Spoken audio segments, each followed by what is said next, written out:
Good morning, everyone. First of all, a happy Father's Day to all the fathers out there. Waiting on my homily notes to get back. I forgot to put them out.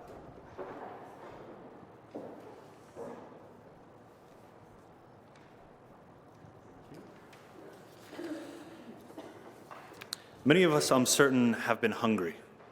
Maybe you're even hungry right now, getting ready for a meal after breakfast or after Mass.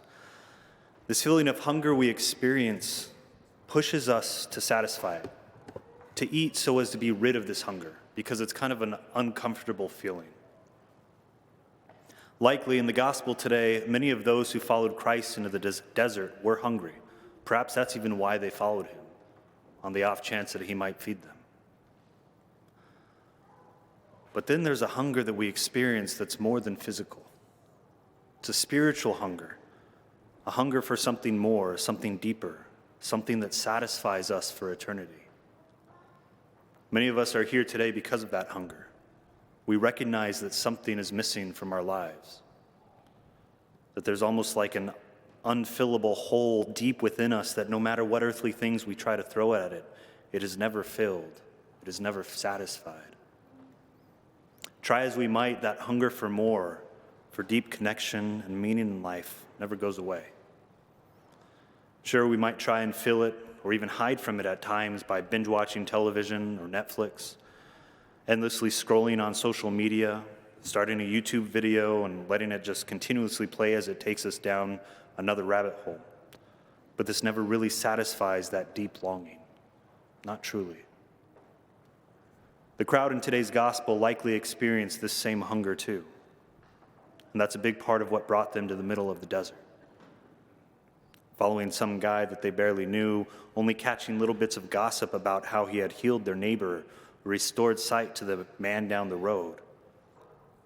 But that spiritual hunger drove them to seek out something, someone who could satisfy it.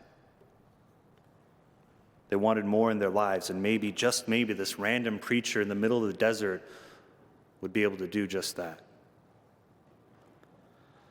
I want to share a story with you. Many years ago, a soldier had just become a new dad, and he and his wife were going to celebrate the baptism at the base chapel. As the family and the chaplain were waiting for the guests to arrive, the priest pulled the dad aside to chat. He asked him, "So, are you prepared? Are you ready for this?" The soldier thought about it for a moment. "I suppose so," he replied. "I've got enough hamburgers and hot dogs to feed the entire battalion, and I think my wife made cupcakes." No, interrupted the priest. "I mean, spiritually, are you prepared?" The young soldier, new dad, thought about it briefly. "Well, I don't know. I've got a case of whiskey. Is that enough, or do I need another one?" Oftentimes, we don't even realize that we're spiritually hungry, spiritually starving even, that there's this deep hunger within us for something more.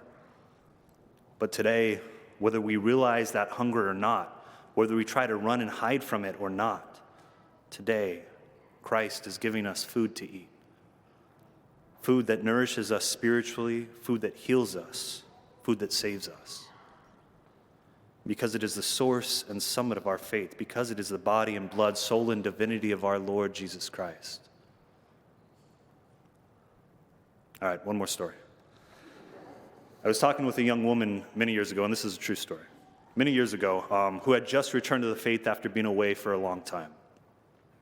I asked her what brought her back to the faith, because I was curious. I was thinking about priesthood and entering, hadn't made the decision yet, hadn't even started seminary, but I was thinking about it. And so I asked her what had brought her back.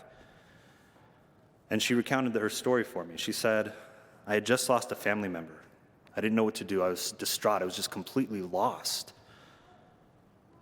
And so I went and got my friend, and somehow we ended up at an adoration chapel at my local church.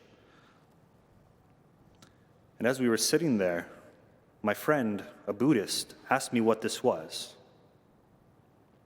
I told her, "That's Jesus." "You mean the Jesus? The dude in the Bible that you guys always talk about?" And this young woman was like, yes, it's that same one.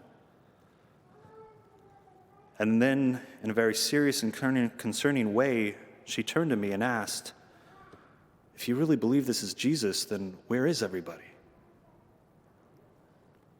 At that moment, things clicked for the young woman I was speaking with. She said, if I really believed that this was Jesus Christ, hidden in that little tiny host, why had I been away for so long? My brothers and sisters, that deep spiritual longing that we hunger and thirst for can only truly be satisfied by God himself.